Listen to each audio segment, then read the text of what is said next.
Muy buenas noches, queridas amigas, queridos amigos, comenzando un programa más, como todos los lunes, de Diálogo Franco.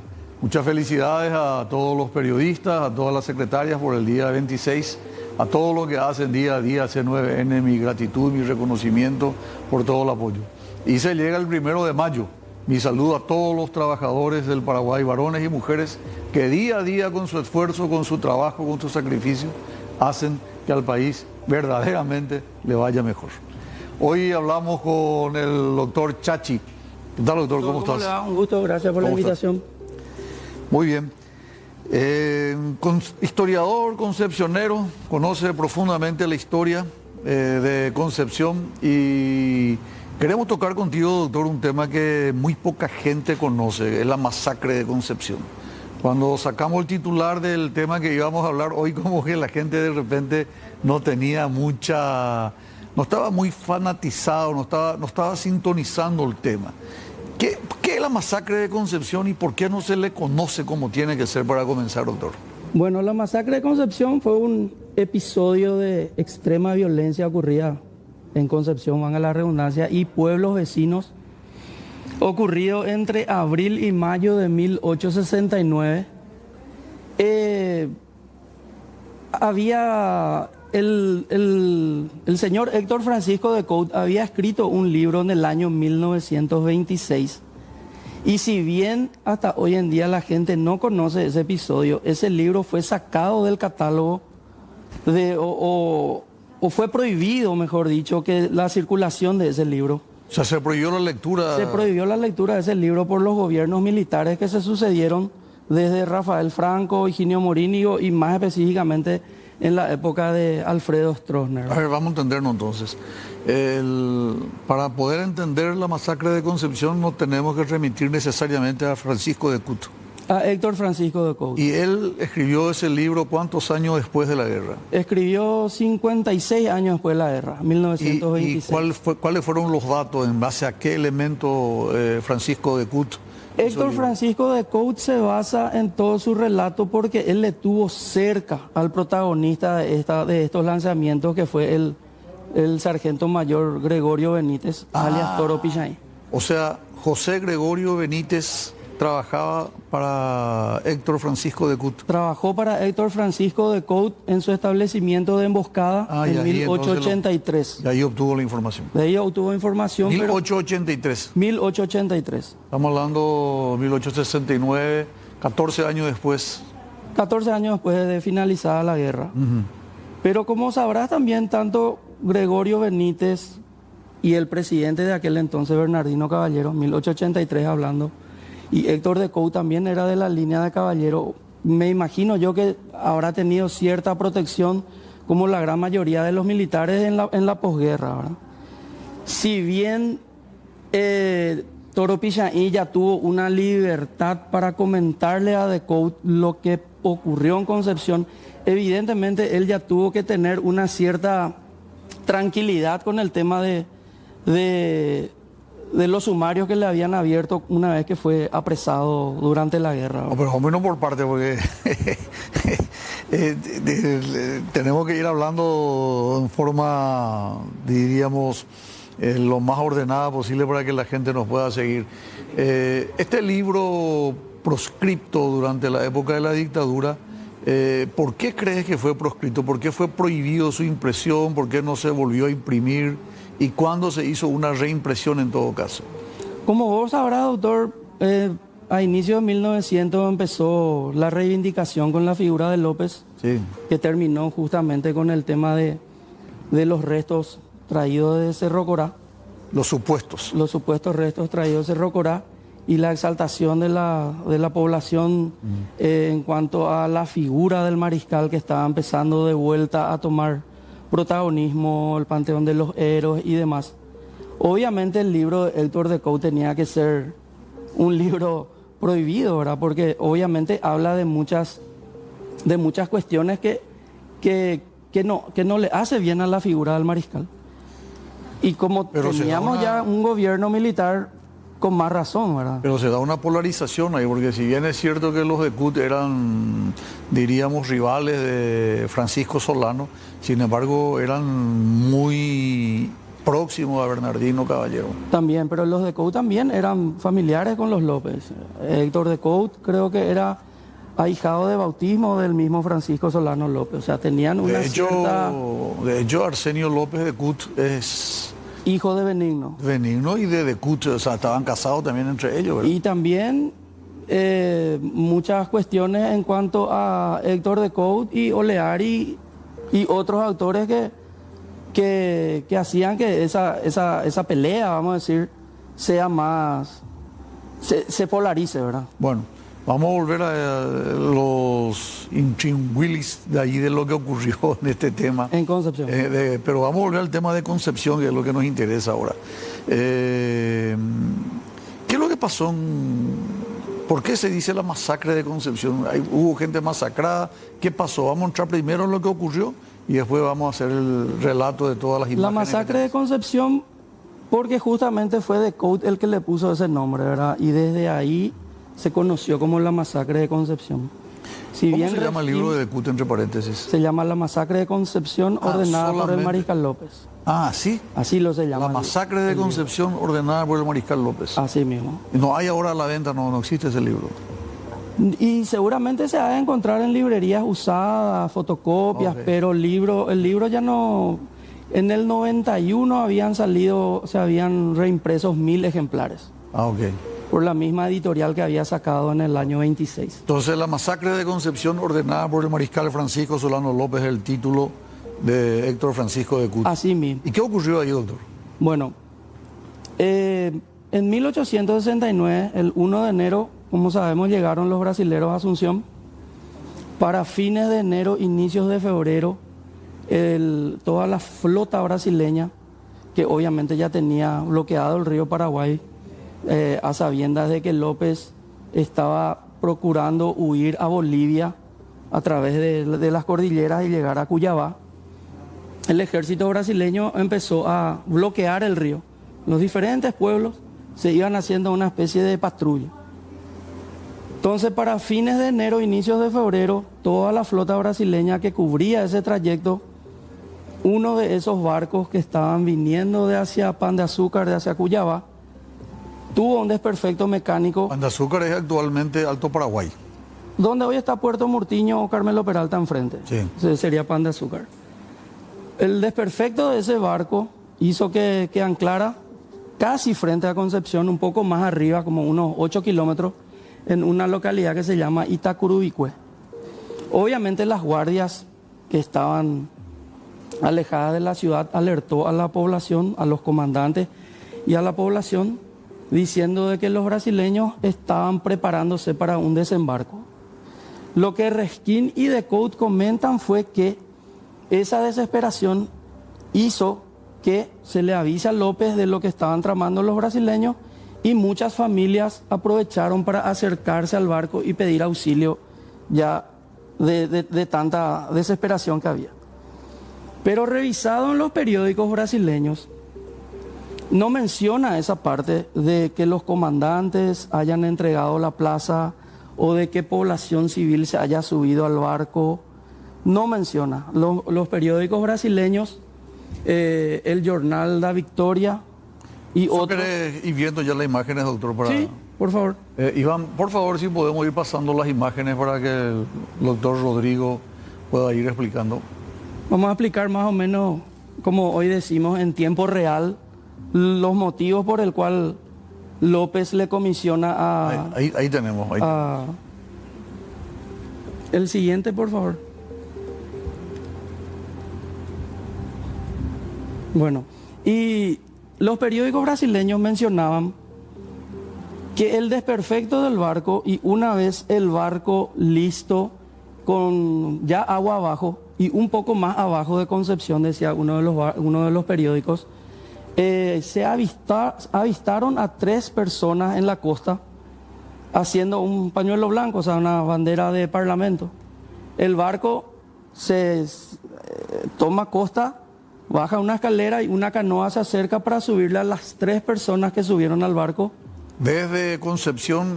Eso ya sería un poco más abajo de Concepción, cuando el barco ya estuvo como para... Para los fines prácticos, gente de Concepción sale y le dice al barco, bueno, paren, queremos hablar, ¿verdad? Así mismo, o queremos subirnos. ¿Y quiénes eran las personas? Eran 3 curas párrocos. En un periódico menciona 3 hombres, entre los cuales uno era el cura párroco de Concepción, dice, el Policarpo Páez. En otro periódico menciona ya 3 sacerdotes. Y en otros periódicos ya menciona hasta inclusive el nombre del capitán de la embarcación, que la embarcación se llamaba Enrique Martins y estaba comandado por el capitán Aurelio Garcindo Fernández Sá. Suben los curas, llegan a Asunción y en ese interín, obviamente, López habrá enterado de esa deserción de esos 3 curas y empieza ya a enviar emisarios para averiguar qué es lo que pasaba en Concepción. Primero envió a un comandante nuevo de nombre José Pérez, que le cambia por el comandante interino de ahí, le apresan a Gómez, le apresan a Gómez de Pedruesa y al suegro de este, que era comandante del río Apa, José Irigoyen.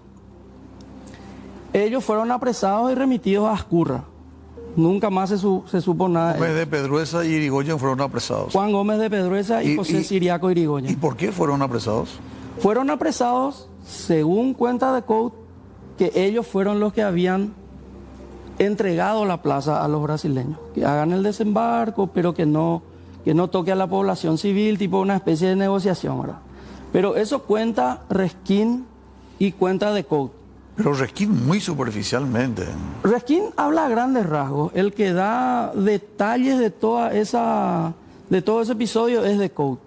Pero tenemos que tener en cuenta también, doctor, que tanto de Couto y tanto su entrevistado, en este caso Gregorio Benítez, no estuvieron en Concepción. El libro de Couto se escribió 56 años después. Bueno, pero vamos a llegar a ese detalle otra vez. Entonces, le hacen seña los 3 hombres, son 3 sacerdotes, vienen a Asunción, López se entera, reemplaza a los 3 sacerdotes y además, como si faltaba algo, le cambia al jefe de plaza. Le trae preso al jefe de plaza y a su suegro. Y a su suegro, que era comandante también. ¿Y qué más hace López? López envía a los 3 curas ya para ir, mejor dicho, a Concepción a investigar con el nuevo comandante qué es lo que estaba pasando en Concepción. Okay. Averiguar las supuestas familias traidoras, cuál fue el motivo por el cual subieron al barco y demás. Lo que pasó más adelante fue que unas semanas después de esas publicaciones de los periódicos brasileños, salieron unas injurias en el diario Estrella, que era un bisemanario, salía los miércoles y sábados, ya se imprimían en Piribebuy, y sale unas injurias de casi 1,5 páginas, en donde el título era Policarpo Páez. Y esas imágenes creo que tenemos, sí, ¿verdad? tenemos. Esa podemos pasar ya, por favor, Iván. De todo se decía de Policarpo Páez. Ahí tenemos la imagen. Antes de... Cuando te comentaba que subieron al vapor... Tenemos la primera...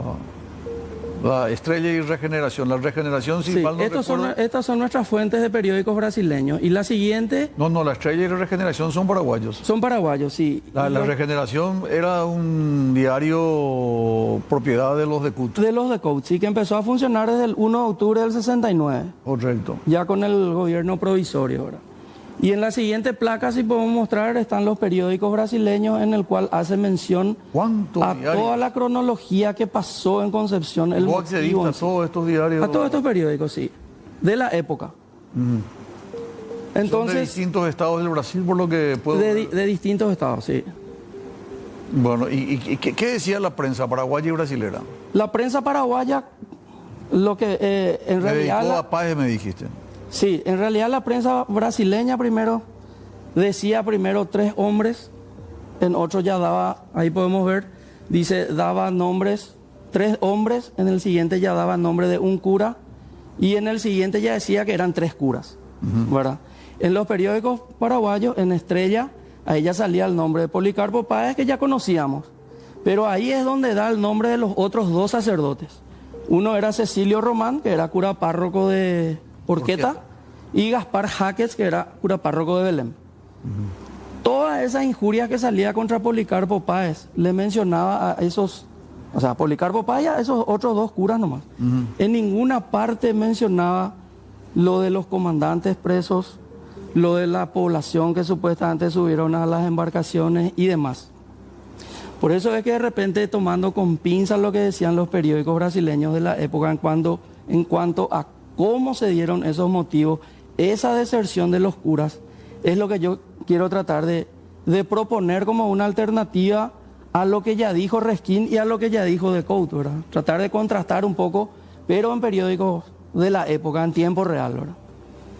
Muy bien. Bueno, resulta que ya una vez los curas estando en Asunción, ya después de publicadas las injurias contra Policarpo Páez, en las siguientes ediciones de inicios de abril ya empezaban a salir pequeños epígrafes como traición, que la traición no tiene una pena que se pueda aplicarle a los que traicionan a la patria, que la traición solamente se paga con la muerte, tipo adelantándose a lo que iba a ocurrir en Concepción. Ya estaban sentenciados. Ya estaban sentenciados.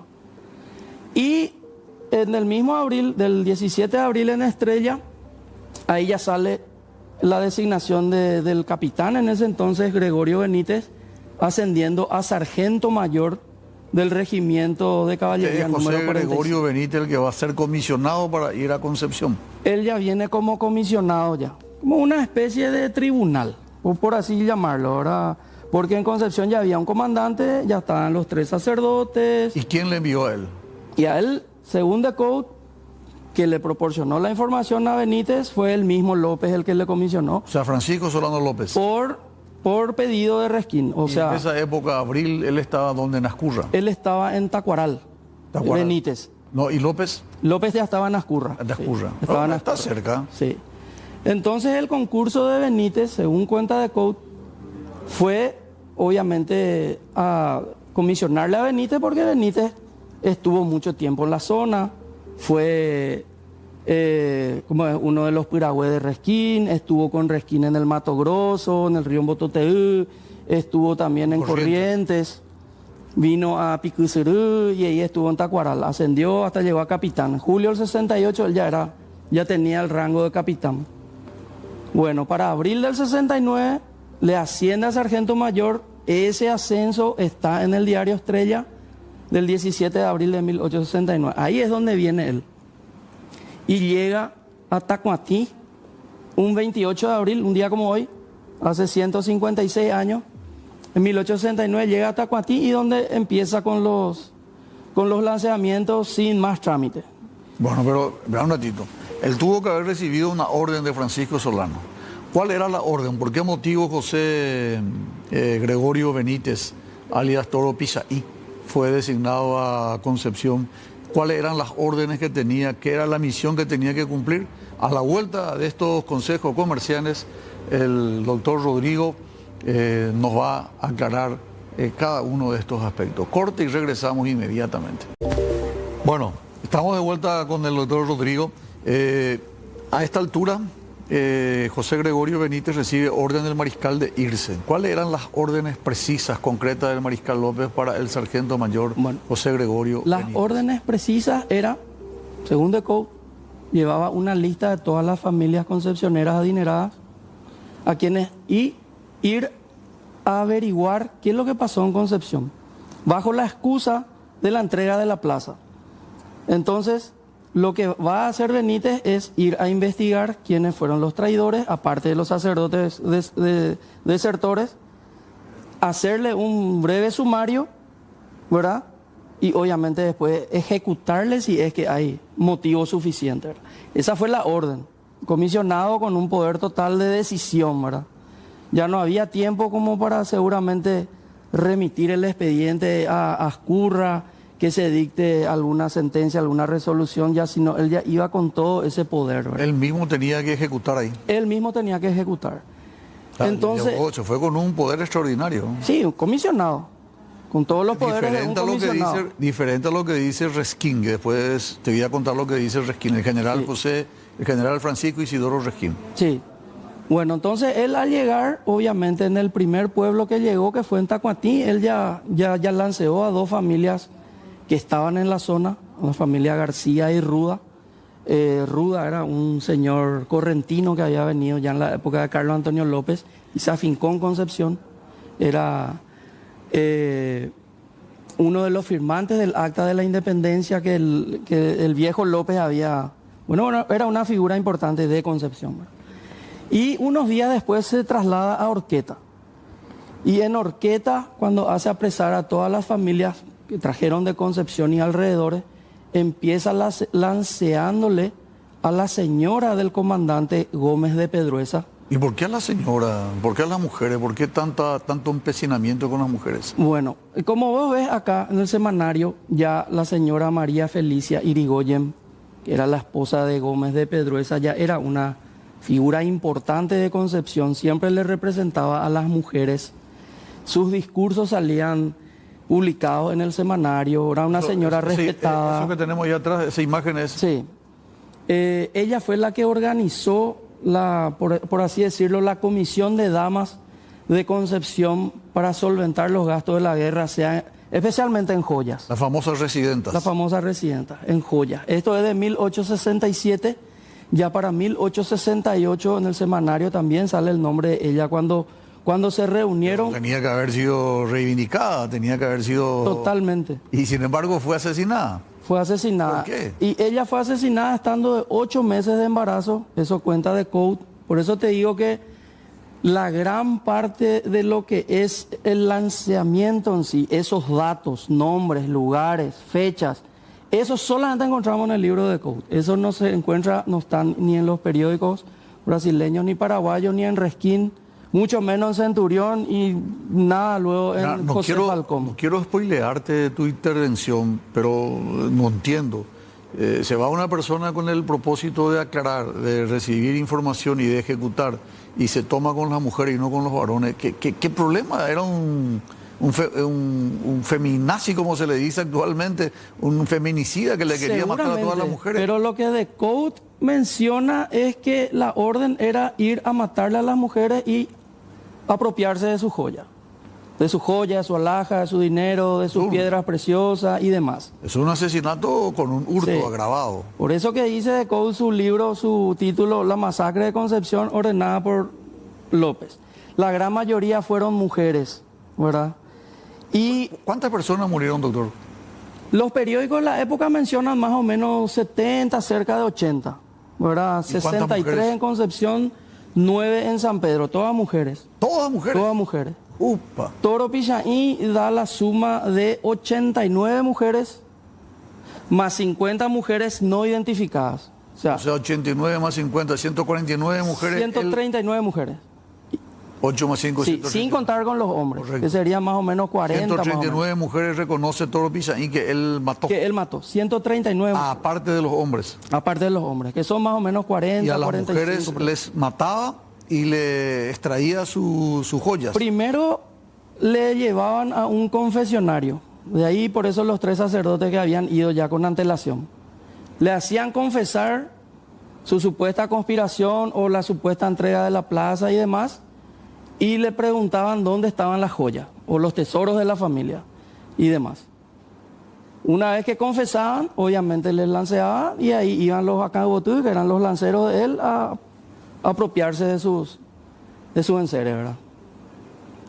139 mujeres es lo que él dice, ¿verdad? Y él dice bien, le dice bien a The Code que 89 mujeres bien identificadas y 50 no identificadas. ¿Y qué dicen los diarios de la época? Y los diarios de la época acá, por ejemplo, inclusive mucho más antes del apresamiento, o sea, después del apresamiento de Toro Pichaí, continuaban los robos y continuaban los lanceamientos. O sea que no fue solamente él lo que estaba lanceando en el norte, sino que por todos lados ahora.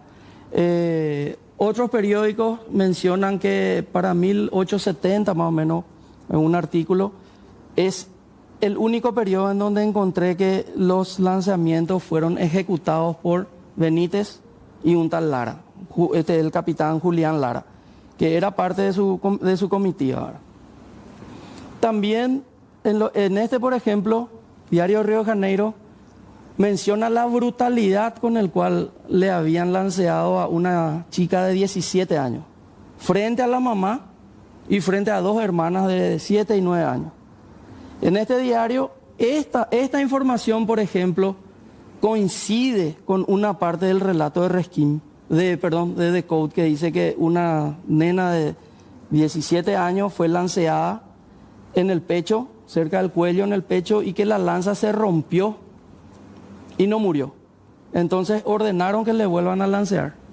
Y ese relato es lo que salió en este diario. Obviamente no da nombres, pero haciendo un paralelismo coincide con los datos, ¿verdad? Luego le matan a la mamá que estaba presenciando el lanzamiento, la hija, le matan a la mamá y en vista de, o sea, enfrente estaban las dos nenas de 7 y 9 años. La de 7 era de Lira, que luego se casó con un Miltos, y Constancia Martínez, que luego se casó con un político de Concepción de nombre Carísimo, Rosendo Carísimo. Y así, y esta Carolina Martínez, las dos nenas y María del Rosario Quevedo eran la suegra y las cuñadas de Benigno López. Porque Carolina Martínez de Lira y Constancia Martínez Uriarte eran hermanas de Carmen Agüero Uriarte, que fueron las dos primeras hijas de esta María del Rosario, con un señor, ya en ese tiempo ya estaba afinado, un señor de nombre Blas Martínez. Entonces esta María del Rosario se vuelve a casar de Fernando Agüero, después luego se vuelve a casar con Blas Martínez, donde tienen tres hijas de vuelta, ¿verdad? Este señor Martínez ya estaba muerto al momento de los lanzamientos. Él había muerto ya unos 6, 7 años atrás. Bueno, doctor. Se ensañó con la familia de Benigno, por así decirlo, ¿verdad? Su familia de Concepción. Entonces Benigno era un chivo expiatorio acá. O sea, la gente se fue con el propósito de hacer justicia por la conspiración supuesta de él en San Fernando. Así mismo, Concepción tomó, o sea, Benigno, lo que pasa es que para 1862, gran parte de los comandantes de Concepción, obviamente no a viva voz, pero murmuraban que les gustaría que Benigno sea el siguiente presidente.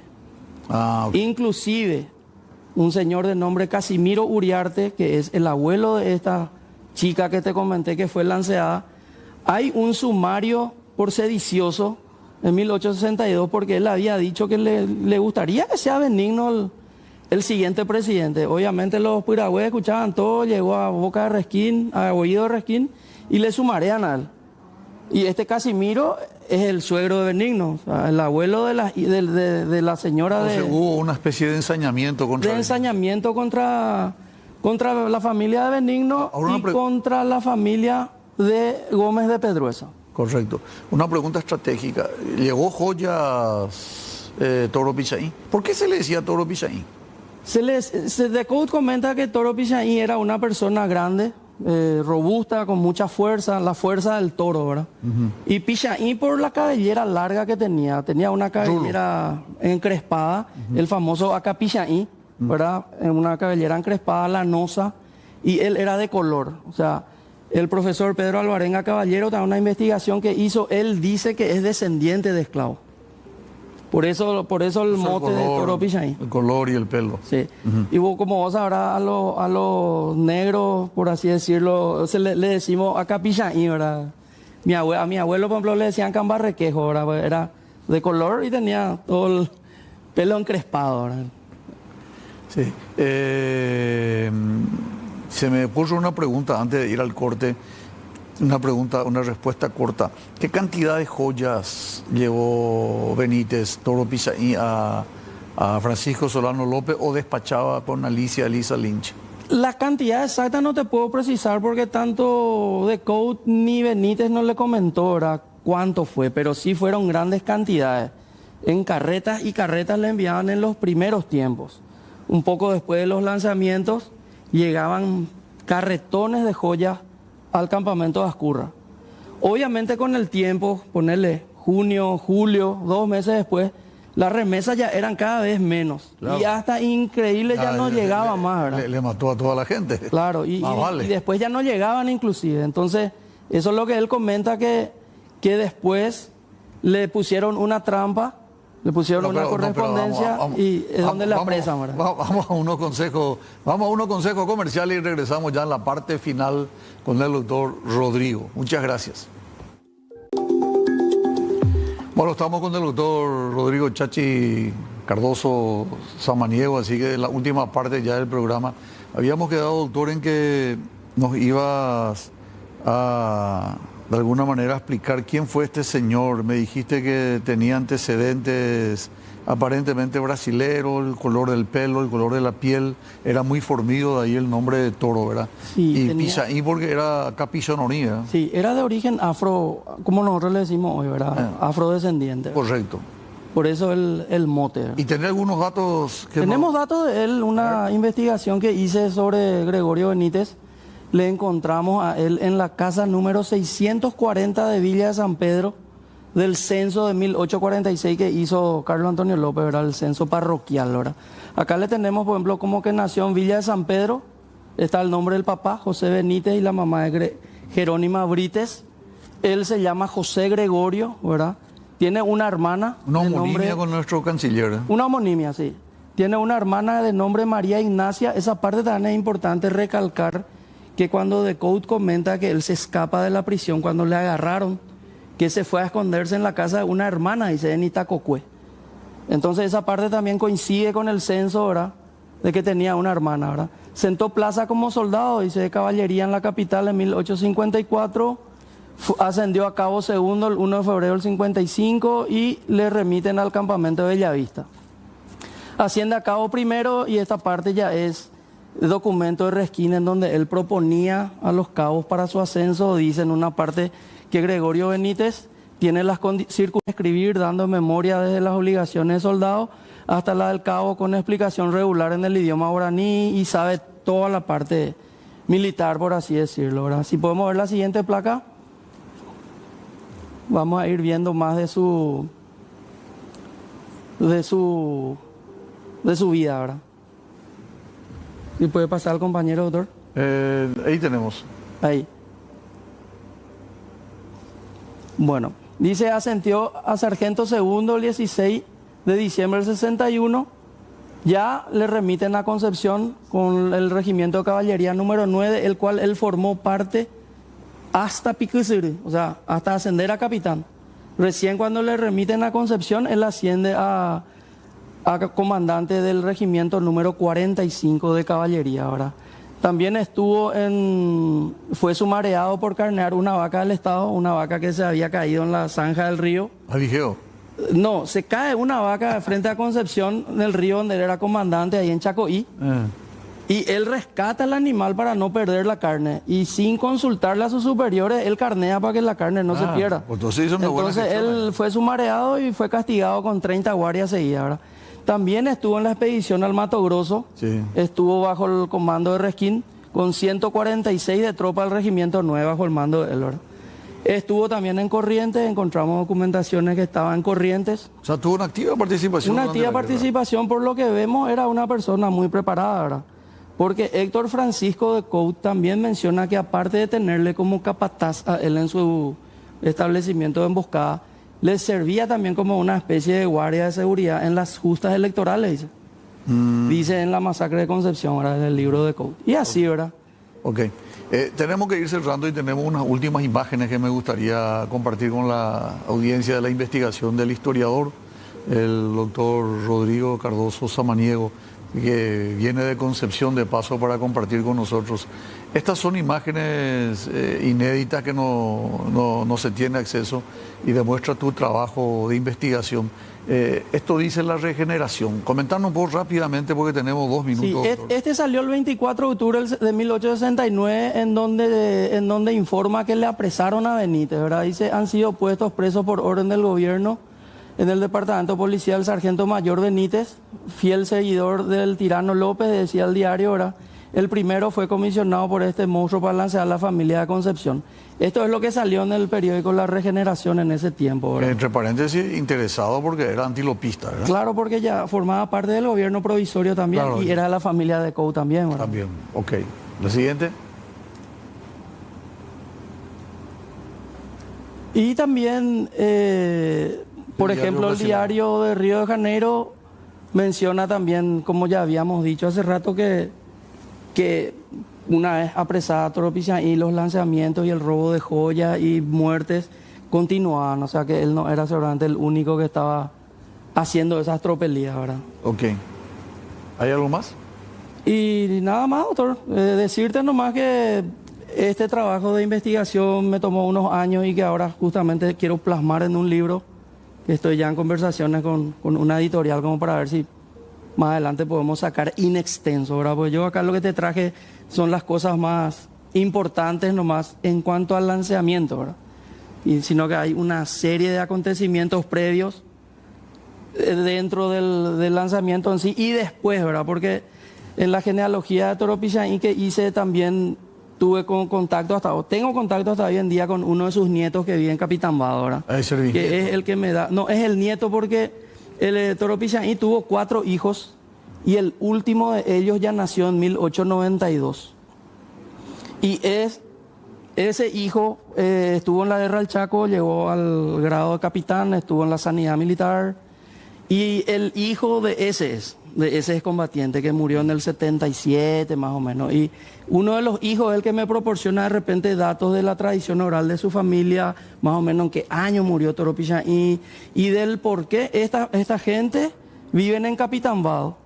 Y él murió en Aramburucue, que no es lejos de ahí, ponerle 100 kilómetros, ¿verdad? De lo que hoy Villaú sería Aramburucue, ahí cerca, ¿verdad? Y la familia de Toropillán, al menos de este último hijo que él tuvo, del capitán José Belén Benítez, ya se afincaron todo en Capitán Vado. ¿Por qué? Porque eran yerbales de la industrial paraguaya, que como sabemos Bernardino Caballero era uno de los dueños, le habrá proporcionado tierras como para que se vaya creciendo lo que hoy, la antigua Ñuberá, que hoy es Capitán Vado, ¿verdad? Entonces, tengo también esa información por el lado de los familiares, ¿verdad? Muy bien, interesante. Doctor, te agradezco primero que hayas venido desde Concepción, más de 500 kilómetros, y en segundo lugar la preparación. No, por favor, a las órdenes, doctor. Espero que también la audiencia que le gusta mucho la historia y que nos siguen puedan darse cuenta de que son temas que no se tratan habitualmente, que no se conocen y que nosotros tenemos la obligación, justo en un día como hoy, 28 de abril, que ocurría este inicio de la masacre en Concepción, que hubo un empecinamiento político y también crematístico, ¿verdad? Político porque López no podía aceptar que nadie traicione, y crematístico porque había interés de parte de Alicia Lisa Lynch de apoderarse de las joyas, por lo que nos está contando el doctor Chachi Cardoso. Gracias, doctor, muy amable. Muchas gracias, doctor. Nosotros nos vamos unos minutos y vamos a estar con el embajador Juan Ramón Cano Montañía. Debe ser uno de los paraguayos que más conoce del mundo vaticano. Todo lo que es el protocolo, la muerte del Papa Francisco, la elección del nuevo Papa, los comentarios, todo con el embajador Juan Ramón Cano Montañía.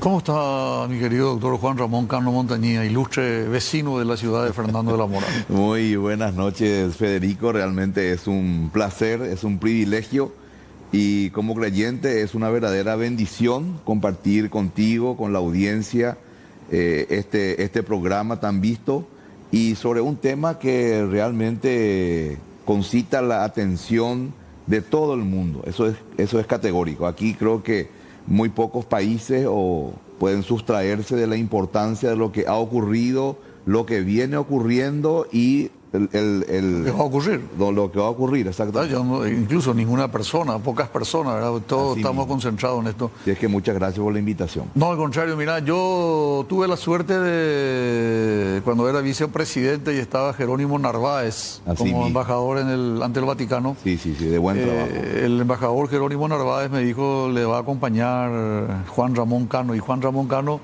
estudió en la misma escuela, tenía un grado menos que yo en la Escuela República Dominicana. Lo conozco a él, a su papá, a su mamá, a su familia, vive a 3 cuadras de casa. Y tengo que decir que si no es el paraguayo que más conoce, debe ser uno de los paraguayos que más conoce el mundo vaticano. Así que queremos que nos ayude a poder comprender un poco estos misterios.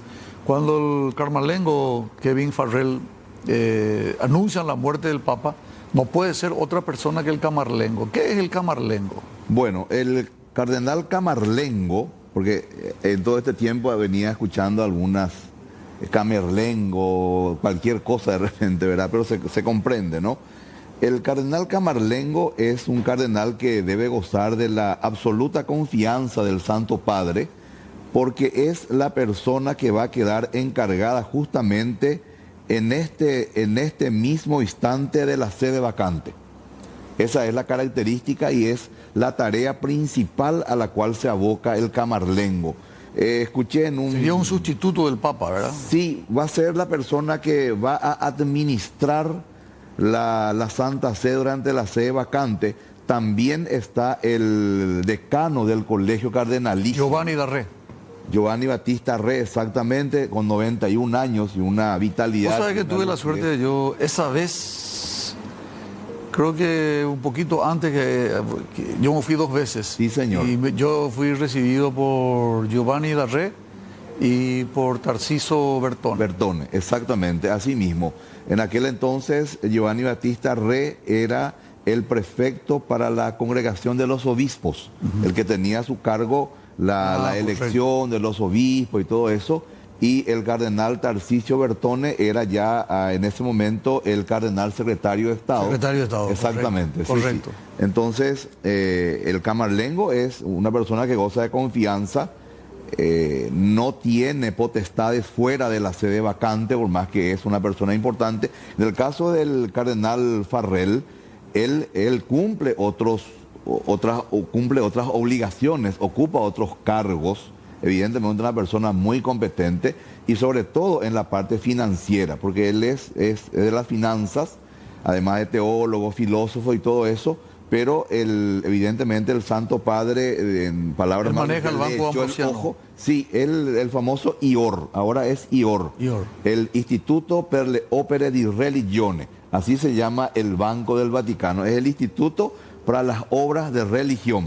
Okay. Es un nombre bastante particular, pero él se encargó justamente de revisar las finanzas, de colaborar con muchos dicasterios. En paréntesis se dice que estaba bastante desarreglada antes que ingrese Francisco, ¿verdad? Exactamente, ¿verdad? Y hay muchos comentarios, ¿no? Hay muchos comentarios, algunos totalmente inapropiados, como de gente extraña que tiene su dinero depositado allí, por ejemplo. Hay mucha fantasía de repente, ¿no? Y en muchos aspectos, Federico, de manera totalmente irresponsable, porque yo estuve 6 años y medio, he tenido mi cuentita en el Vaticano porque era para recibir nuestro salario y hemos interactuado con todos los compañeros, todos los funcionarios, empleados. Jamás hemos visto a una personalidad ir a depositar un dinero. Siempre la gente va a decir, sí, pero estos son transacciones que se hacen de manera virtual. Pero ni aún así, en ese momento el control también era muy estricto. No obstante, siempre han habido algunas cuestiones, sí, pero evidentemente el camarlengo ahora tiene un protagonismo visible. Hago digamos, esta comparación porque en el momento a mí me tocó, realmente fue un privilegiado y un bendecido, porque a mí me tocó estar allá en los 3 últimos años del pontificado de Juan Pablo II, el Magno. Así lo llamo porque realmente es un pontificado excepcional. Tendría que decir el santo, pues es el santo. Sí. Hoy es santo, San Juan Pablo. Es lo más grande que yo he visto leyendo, hurgando un poco en sus escritos, en las maestrías que tuve la oportunidad de hacer allá también. Y los 3 primeros del pontificado de Benedicto XVI, también un pontificado extraordinario, porque realmente hay que tener la sotana bien puesta para suceder a Juan Pablo II. Seguro. Entonces, en ese momento, recuerdo muy bien del acontecimiento del 2 de abril del 2005, 21:37 hora de Roma, ya entrada la noche, tuvimos la noticia del fallecimiento del Papa, y en ese momento prácticamente no se sabía para dónde disparar. Y esto que estoy diciendo lo digo con toda responsabilidad, porque los funcionarios amigos de la Santa Sede, en ese momento y después de haber pasado el Mare Magnum, ellos nos decían, estábamos perdidos. Y queríamos recurrir a alguien que había estado en los funerales, ya sea de Pablo VI o de Juan Pablo I, y muy poca gente estaba por disponible. el papado muy prolongado de Juan Claro, Pablo. todo este tema de la ceremonia, el camarlengo o el cardenal, a tal punto que en un momento dado me tomé el atrevimiento, en medio de la desesperación, lo llamo al doctor, al decano del cuerpo diplomático ante la Santa Sede, el doctor Giovanni Galassi, un médico eminente, y que en ese momento era el decano, y lo llamo a su casa directamente y le digo, doctor, embajador, ¿a quién dirigir la nota de pésame? El presidente estaba esperando, el doctor Nicanor Duarte Frutos, a través de su canciller Leila Rachid, estaba esperando, bueno, ¿a quién le dirijo yo la carta de pésame? Y no se sabía. Y me decía, mire, yo creo que, según mi experiencia, me parece que, ¿por qué no le envía al decano Ratzinger? Entonces, como era una figura prominente, se sugirió eso. Pero, Federico, nadie sabía para dónde disparar. Lo cual ahora, sin embargo, es muy diferente. Pues tendría que haber porque sido el camarlengo. evidentemente el camarlengo está es visible. Kevin Exacto, Farrell. es visible, se lo ve, actúa, interactúa, hace grabaciones, va dando sus orientaciones, se pronuncia. O sea, es visible y uno dice, bueno, acá están las cosas por buen camino. ¿Eso de romper el anillo es una tradición que se cumple siempre? Es una tradición que se cumple casi siempre, porque con Benedicto XVI no se rompió. Bueno, el pero anillo. él renunció, ¿verdad? Claro, a él se le puso una raya bien pronunciada, bien profunda para invalidar el anillo. El resto de los pontífices sí se cumple con esa tradición de romper. ¿Por qué? Porque es el anillo que detenta la autoridad suprema del pontífice como sucesor de Pedro. ¿Cuáles son los títulos que tiene un papa? Bueno, en tiempos de... Nosotros anualmente en la Santa Sede, en enero recibíamos el Anuario Pontificio, un libro gordo de este tamaño. Ahí está toda la información acerca de la Santa Madre Iglesia. Todo. Los dicasterios, los obispados, arzobispados, el nombre de tal obispo, el teléfono, dirección, ahí uno encuentra todo. Toda la información. Y en la primera página prácticamente está el nombre del sumo pontífice. Y ahí viene una serie de títulos que yo fui viendo. En tiempo de Juan Pablo II era patriarca de Occidente, sucesor de Pedro, una serie de títulos. Obispo de Roma. Obispo de Roma, Jefe por supuesto. de Estado. Es el obispo de Roma. Rey de el vicario Rey de Cristo, Occidente. El patriarca de Occidente. Patriarca de Occidente. Sí. Y el último era siervo de los siervos de Dios. Siervo de los siervos de Dios. Y a medida que fue avanzando, increíble, eso se fue acotando. Cada vez se fue disminuyendo más. Por ejemplo, se sacó lo de patriarca de Occidente un tiempo, no sé ahora, para no crispar con los de Oriente.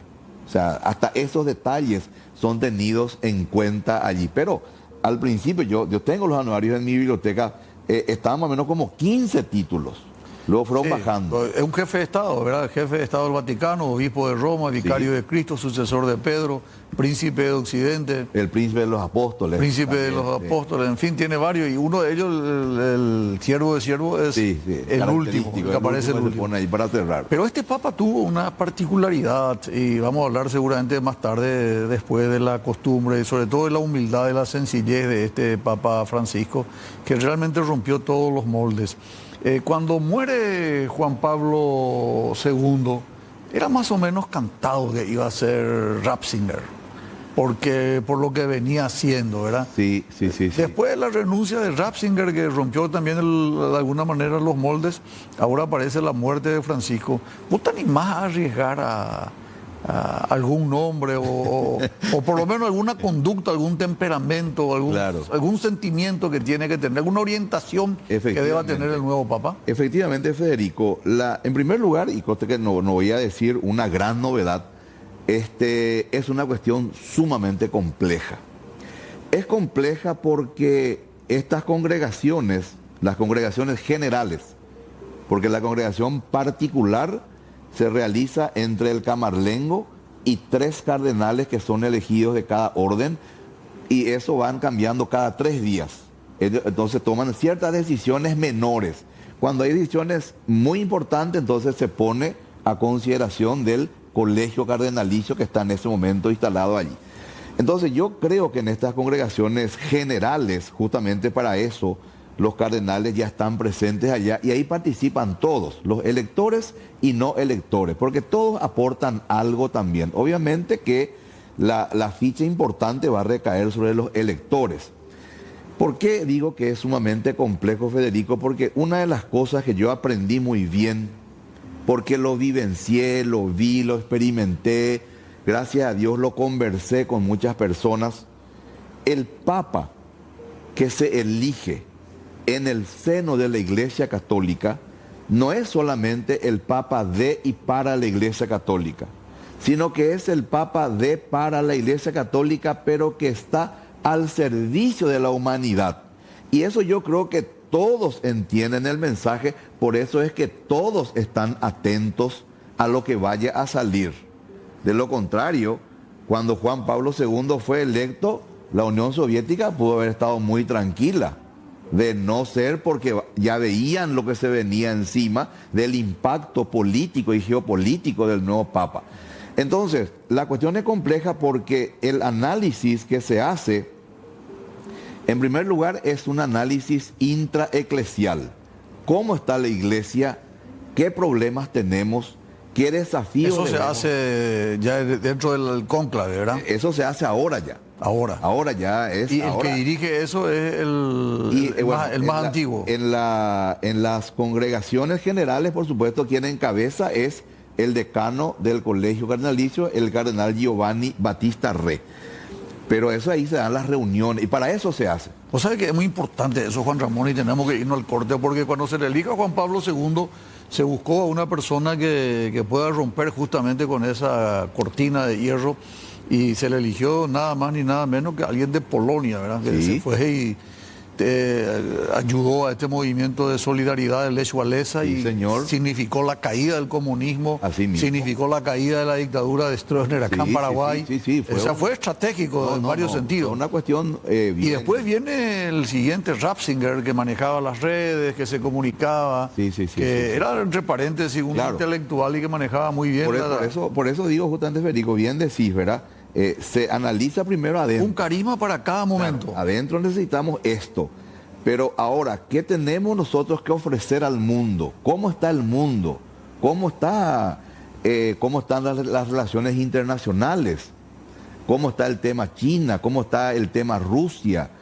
¿Cómo están los bloques? ¿Cómo está Estados Unidos? La parte social. La parte social, la parte de evangelización, la parte de los jóvenes, las migraciones, o sea, es talmente grande todo esto. Y tenés que buscar un equilibrio. Que la verdad, porque no Federico, le podés poner a un intelectual que no tenga olor a oveja. Claro, exactamente, ¿no? Hay que pensar en todos los aspectos, en todas las aristas.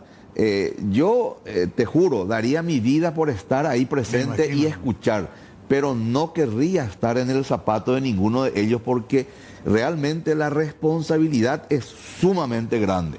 Como cristiano. Y vamos a un corte, no quiero que me responda ahora. El cardenal que se va al Vaticano, al concilio ahora, en estos días, ahora que está de retiro, y se va con la intención de ser papa, normalmente no sale bien. Es mejor para un ser humano entrar como cardenal y no pensar en el papado. Sí, es lo a la que... vuelta de estos consejos comerciales nos responde el doctor Juan Ramón Cano Montañía. Estamos con el doctor Juan Ramón Cano Montañía. La pregunta ¿es mejor entrar confiado en que vas a acceder al cargo de papa, o es mejor entrar así nivel bajo, low profile? Yo creo que la mejor manera, es una opinión muy personal, de entrar al cónclave es entrar totalmente entregado a la divina providencia. Porque en Roma es clásico aquel dicho que dice: quien entra papa sale cardenal.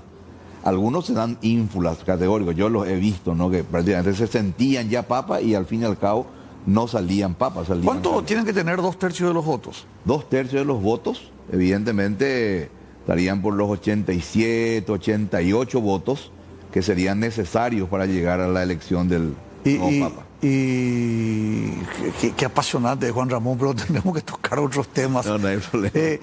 ¿Cuál ¿Cuáles son los legados? ¿Cuál es el legado más grande del Papa Francisco? Y dividir en dos. Primero, lo que su simpatía, su cariño, cómo él demostró con hechos más que con palabras su compromiso, su gratitud, su amor al Paraguay.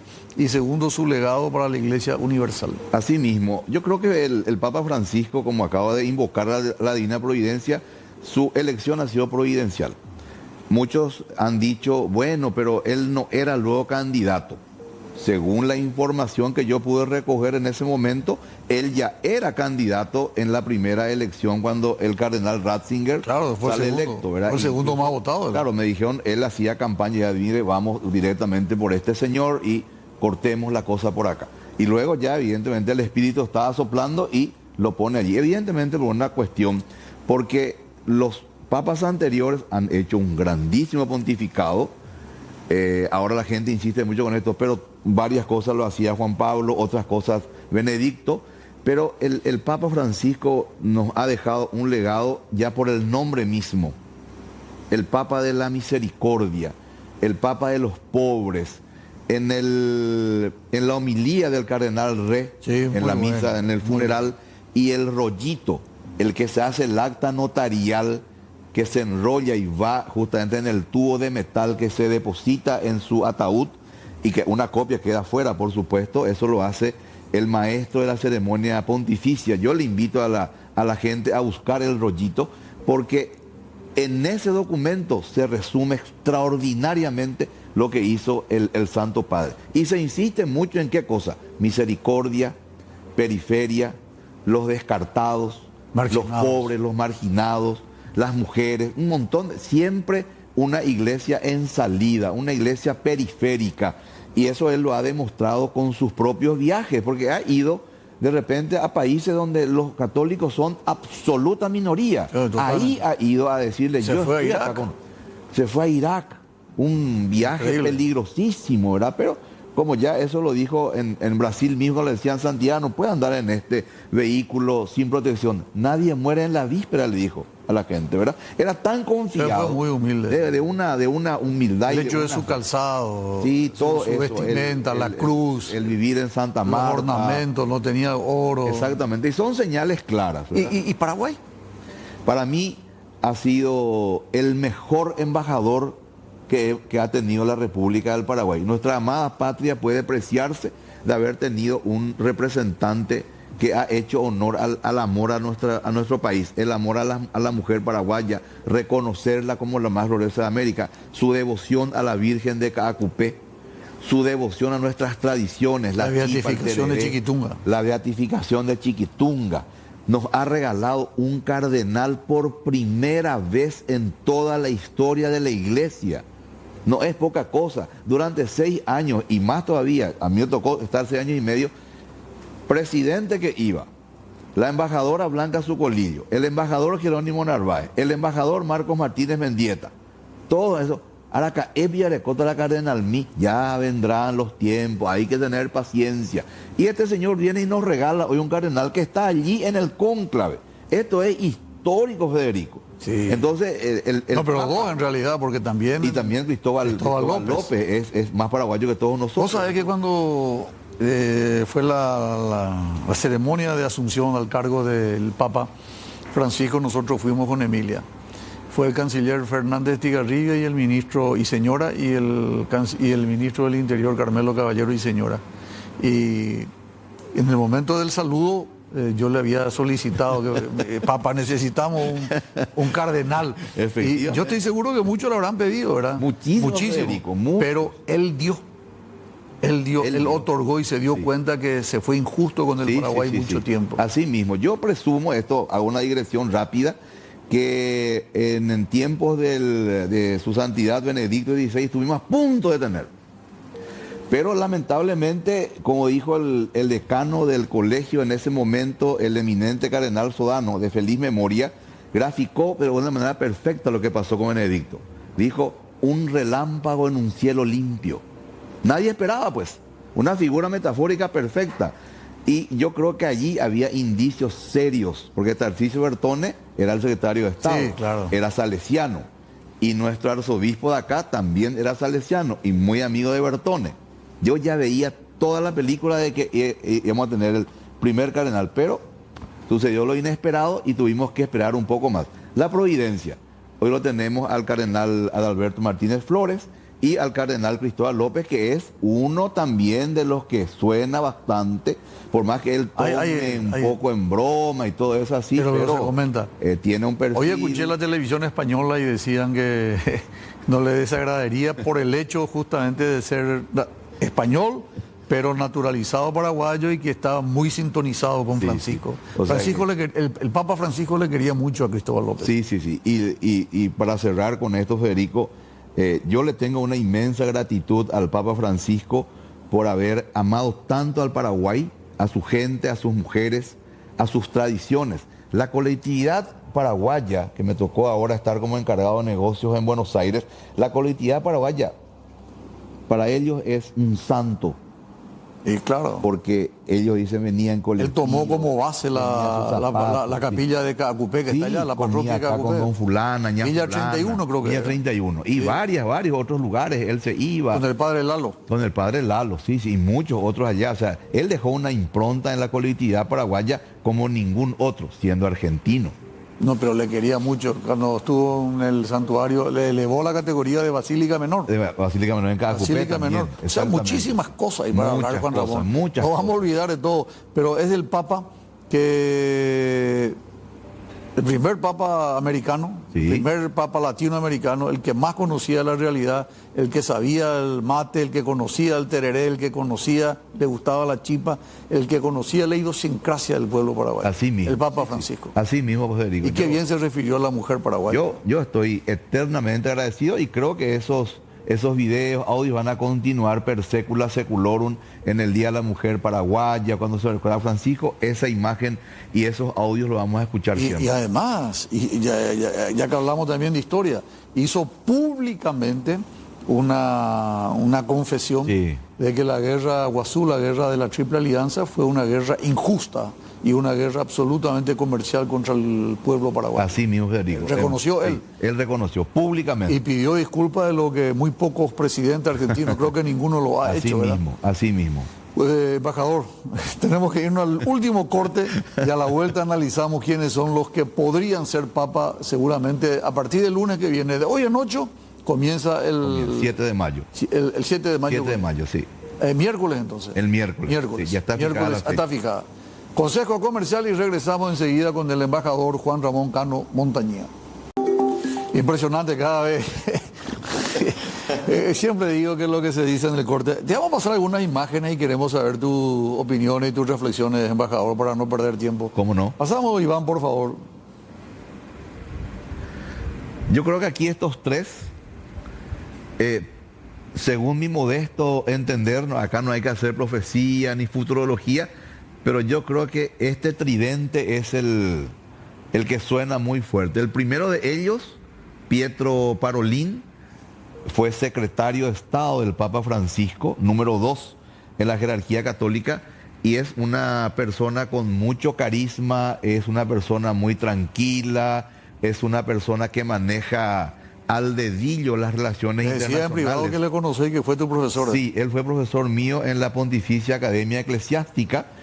Tuve la bendición de cursar un año, es la Academia de los Nuncios, digamos, pero por buen comportamiento tuve la oportunidad de estar y el cardenal, en ese momento Monseñor, fue profesor mío y bueno, él por ejemplo llevó adelante las negociaciones ultra secretas entre Estados Unidos y Cuba, por ejemplo.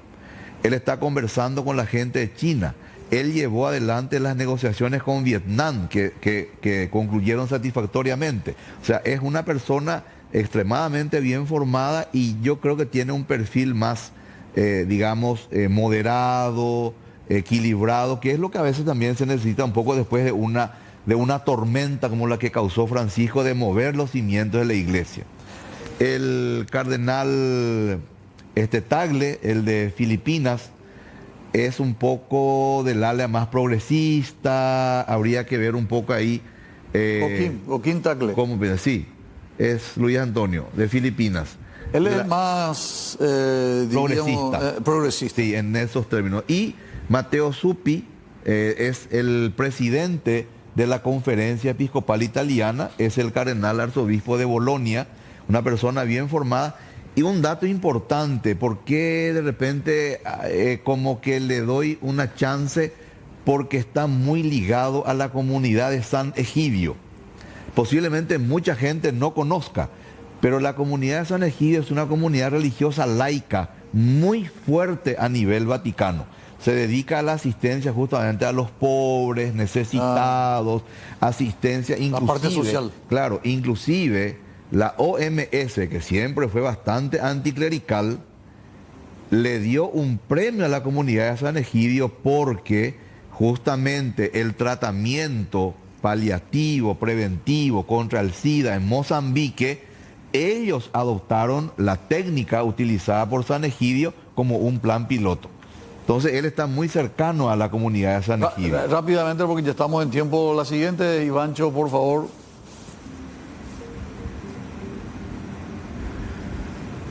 En el caso, por ejemplo, de Peter Erdo, el de Hungría, ¿verdad? Es el ala, digamos, más conservadora. Estos ya pertenecen al ala más conservadora. El cardenal Abelá, el cardenal Lacroix también, el canadiense. Muchos hablan muy bien de Lacroix. Muchos hablan muy bien. ¿Por qué? Porque se busca una persona más bien de consenso. ¿Verdad? Yo creo que tendría también alguna posibilidad. La edad le ayuda también, el caso la edad le ayuda, Erdo ya ese es pasó un la dato barrera de los 70. ¿verdad? Porque muchas personas lo ven también, por ejemplo, al cardenal de Ghana. Vamos a ver la siguiente, creo que es la última, por favor, Iván. El cardenal Cristóbal López, me quería centrar allí. En Estados Unidos le pregunté una vez a un cardenal, ¿por qué un papa norteamericano es poco probable? Y me dijo, no es bueno que el poder se concentre en una sola parte. Esa fue la respuesta que me dio. Y es razonable. Es razonable, totalmente, porque acá también se... Además no tiene una comunidad católica muy frondosa. Es fuerte y es monetariamente la que solventa muchas cuestiones, ¿verdad? Pero Cristóbal López sí está muy bien conceptuado. Amigo, europeo, de Capé, es español, europeo, es paraguayo, sudamericano, y ahora está en Rabat. Está con la tolerancia interreligiosa. Claro, es decir, es una figura, digamos, poliédrica, y es lo que se va a buscar seguramente, ¿verdad? Estarán analizando ese Juan tipo Ramón, de cuestiones. un lujo haber compartido contigo. ¿Algo que no te pregunté que quieras compartir porque tenemos que irnos?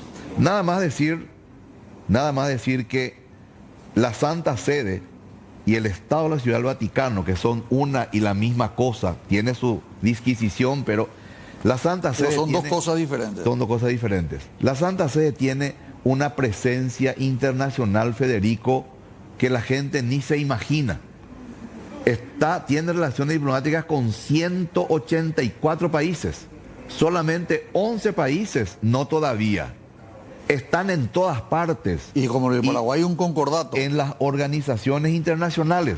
O sea, es un aliado de primer nivel con el cual nosotros tenemos y debemos de tener un relacionamiento fluido, un relacionamiento profesional, leal, sincero, porque es un aliado de primera. Cuando yo llegué en el 2002, fue llegando el doctor Euclides Acevedo, y le pregunté a doña Blanca Zucolillo de Rodríguez Alcalá, la embajadora, ¿a qué viene el ministro de Industria y Comercio? Viene a agradecerle al monseñor Toná, Jean-Louis Toná, en ese momento canciller de la Santa Sede, porque la Santa Sede le apoyó al Paraguay para lograr la cuota Hilton. ¿Qué tiene que ver la Santa Sede con la carne? No, por eso es importante tenemos que tener una visión amplia, una visión de Estado. Eso nomás quería decir para dejar en claro algunas cositas. Gracias, doctor, un lujo. Por favor, un placer, Federico. Vamos a estar atentos a lo que ocurre la semana que viene. Vamos a estar atentos. Nosotros nos vamos, gracias a la audiencia por la preferencia. Regresamos, si Dios permite, el próximo lunes con más Diálogo Franco. Nos vamos con estos consejos comerciales.